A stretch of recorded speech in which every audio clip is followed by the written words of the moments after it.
Two major world powers have just challenged Israel's claims, and this time they back their statements with detailed evidence. More than 400 ceasefire violations have been recorded. Over 300 Palestinians have been killed since the supposed truce began.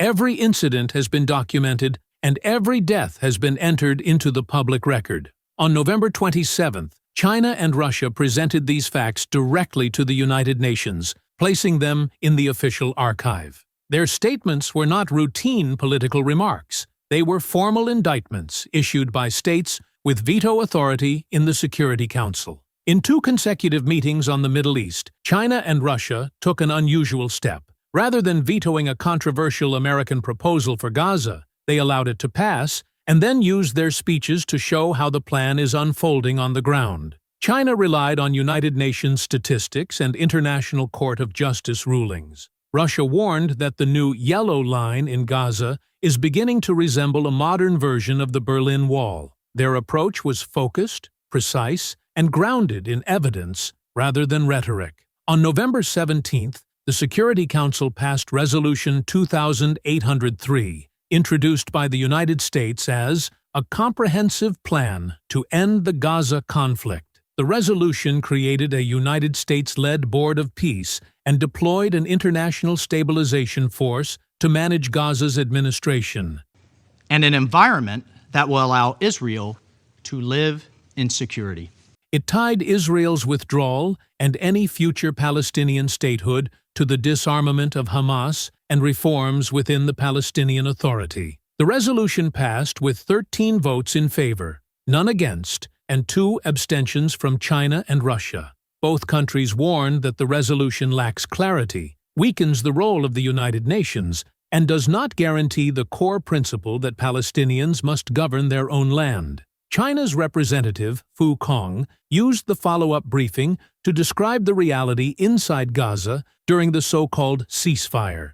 He reported that violent clashes continue, and that Israel has allegedly committed more than 400 violations since October 10th. According to his statement, more than 300 Palestinian civilians have been killed in this period. Fu insisted that civilian casualties cannot be dismissed or normalized, and warned that repeated strikes must not become an accepted pattern. He also expanded his remarks to include the West Bank, where United Nations records show more than 260 incidents of settler violence in a single month, resulting in civilian injuries and significant property damage. Fu cited International Court of Justice opinions affirming that Israel, as the occupying power, must ensure humanitarian access to Gaza and the occupied territories. He urged Israel to open crossings and lift restrictions to allow aid agencies to operate effectively. Russia's ambassador, Vasily Nebenzia,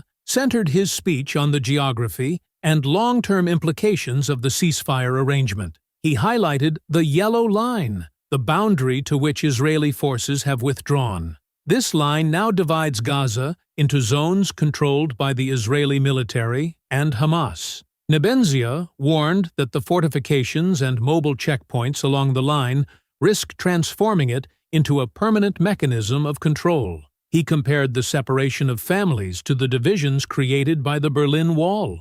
Reports from Gaza support his concerns. Israeli strikes near or east of this line, including attacks that killed 33 people in Khan Yunis and Gaza City, have been among the deadliest incidents recorded since the ceasefire was announced. The broader context behind these speeches is a shift in global power dynamics. China and Russia could have vetoed Resolution 2803, but they allowed it to pass while documenting their objections. They stated that the resolution's central elements, the Board of Peace, the Stabilization Force, and the conditional steps toward Palestinian statehood, are unclear and may reinforce, rather than reduce, Israeli control. United Nations human rights experts have expressed similar concerns, warning that the resolution may undermine Palestinian self-determination. Meanwhile, Gaza remains in severe crisis. United Nations reports note that more than 53,000 Palestinians have been killed in 19 months of conflict. Entire neighborhoods have been destroyed,